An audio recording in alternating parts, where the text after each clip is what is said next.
I had it on the radio, and obviously I'm listening to it in the car. I'm thinking, we're flying, we're battering Brighton. We're back. That's it. There you go, we're back. We're gonna be right amongst it. We're going to the international break, point behind Aston Villa and Chelsea. We kick on, and then the fall apart. I got in, I put the telly on. It's 2-2. I'm like, what is going on? What is going on? Whooping. And we just fell apart, mate. But it's just frustrating. Like, see a game out, dark arts, slow the game down. I watched Chelsea, Nottingham Forest, Jace. Yeah, all right, yeah. Nottingham Forest. Credit to Nuno. Yeah. Right.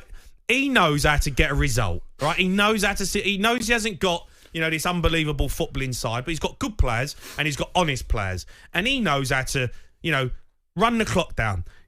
Be solid, be hard to beat, stop crosses, stop chances coming into the box. Yeah. Keeper had a great game yesterday, fair enough. But I tell you what, Chelsea really struggled to create any chances. Tottenham, winning the game 2-0, just play like that. You got whooped second half, Jay. I know, but just make it hard to beat. It ain't hard, right? If you do a training session and you put 2 banks of 4 in front of 9, 10 players. Yep. Tell me how many times have you done it, Jace, growing up, and you do that session and you can't score. And you can't score. Jay. Because it's hard to put the ball in the back of the net. We are so easy to score against. It's a joke.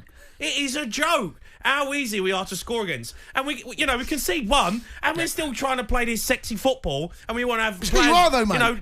All over the park, wide as anything. Jay, it's who you are. Get someone tucked in. Someone get hold of the midfield. Who you are.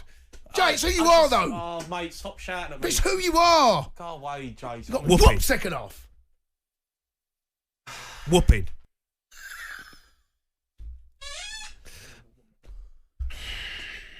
Should we go to some calls? Whooping. Let's go to GJ's, the Spurs fan. I've had enough of you already. GJ. Right, GJ. How you doing, boys? I'm all right, GJ. Actually. What happened? Well, look, last week I phoned you boys up, right, and I gave Ange's props for the Man United performance, right, because I'm a fair guy. But as I keep telling you, he's a one-trick pony. It's a beautiful trick when it works, but there's no plan B. No, I have to. Well, what happened last week, GJ?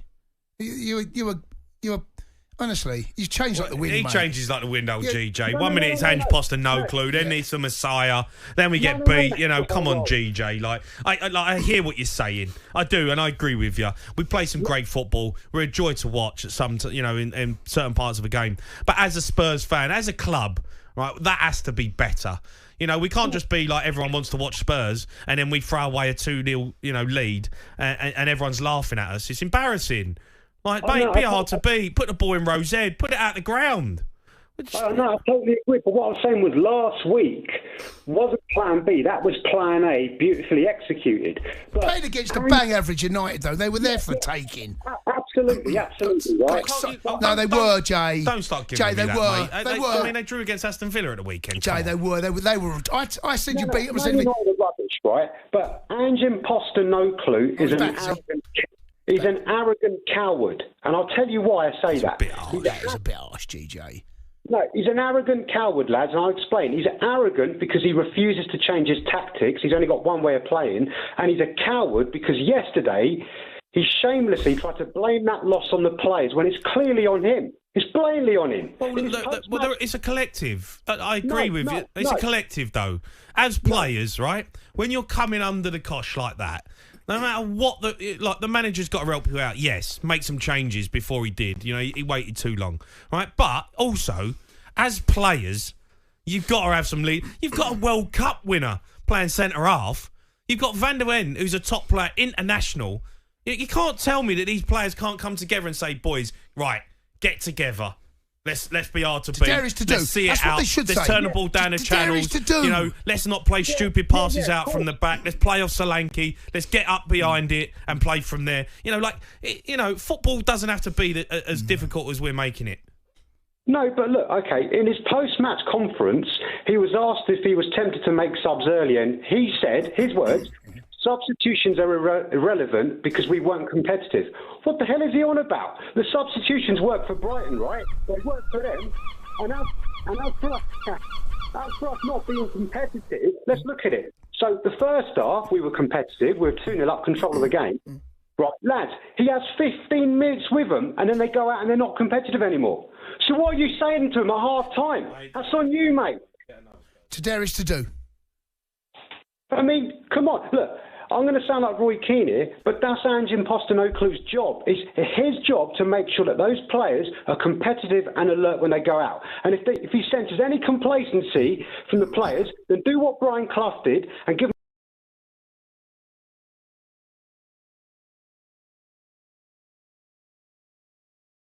He makes a good point. GJ phones up every time he phones up, mate. He's either heaping praise going to win the league or GJ's changed with all the weather, mate. GJ, thanks for your call, mate. Look, is this what I've got to deal with? Have I got 2 hours of this? Well, I didn't put the Seagulls on. You want to talk about Man United? I didn't put the Seagulls on. Can we talk about Man United?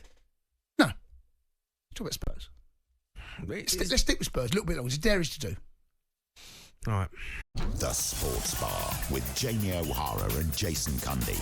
Monday to Thursday nights from 10 on AM, on DAB, via the talkSPORT app and on your smart speaker. talkSPORT.